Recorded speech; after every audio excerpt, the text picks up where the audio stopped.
যেই মুস্তাফিজের জন্য আইপিএল খেলার সুযোগ পেয়েছিলেন জিম্বাবুয়ের ফাস্ট বোলার ব্লেসিং মুজারাবানি, এবার সেই আইপিএল খেলার জন্য তাকে 2 বছরের জন্য নিষিদ্ধ করা হয়েছে। পিএসএল ছেড়ে আইপিএলে যোগ দেওয়ায় মুজারাবানিকে 2 বছরের জন্য নিষিদ্ধ করা হলো। 29 বছর বয়সী এই পেসার শুরুতে আইপিএল ও পিএসএল উভয় নিলামে অবিকৃত ছিলেন। পরে তাকে বদলি খেলোয়াড় হিসেবে দলে নিয়েছিল ইসলামাবাদ ইউনাইটেড। পরবর্তীতে এই ফ্র্যাঞ্চাইজির সঙ্গে চুক্তি থাকা অবস্থাতেই আইপিএলে কলকাতা নাইট রাইডার্সের প্রস্তাব পান মুজারাবানি। এরপরে তিনি পিএসএল না খেলার সিদ্ধান্ত নেন। মূলত বাংলাদেশের মুস্তাফিজুর রহমানের সঙ্গে চুক্তি বাতিল করার পর মুজারাবানিকে দলে ভেড়ায় কলকাতা, যার ফলে এবার শাস্তির মুখোমুখি পড়তে হয়েছে তাকে।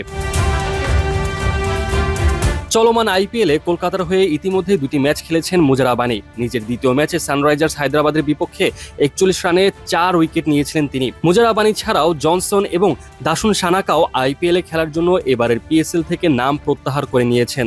যদিও বিষয়টি এখনও নিশ্চিত নয়, তবে তারাও একই ধরনের শাস্তির মুখে পড়তে পারেন বলে ধারণা করা হচ্ছে।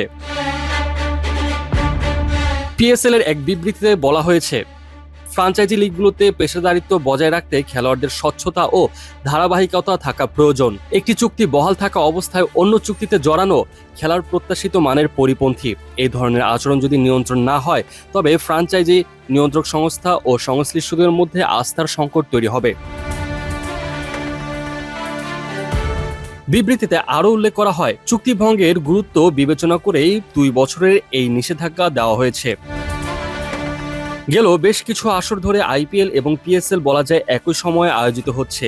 নিঃসন্দেহে আইপিএল ক্রিকেট বিশ্বের সবথেকে বড় ফ্র্যাঞ্চাইজি লিগ, আর একই সময় পিএসএল অনুষ্ঠিত হওয়ার কারণে প্রায় সময় দেখা যায় আসর শুরুর আগে বা মাঝপথে পিএসএল এ খেলা ক্রিকেটাররা আইপিএল এ ডাক পান। তখন তারা অর্থের কথা চিন্তা করে পিএসএল রেখে আইপিএল বেছে নেয়। আর এই ব্যাপারটা মোটেও ভালো চোখে দেখে না পাকিস্তান। তাই তো তারা নিয়ম করেছিল, পাকিস্তান প্রিমিয়ার লিগে চুক্তিবদ্ধ হওয়া ক্রিকেটাররা যদি চুক্তি অমান্য করে আইপিএল খেলতে যায়, সেক্ষেত্রে তাদেরকে শাস্তির মুখোমুখি হতে হবে। যার ফলে এবার এমন শাস্তির মুখোমুখি হলেন জিম্বাবুয়ের ফাস্ট বোলার ব্লেসিং মুজারাবানি।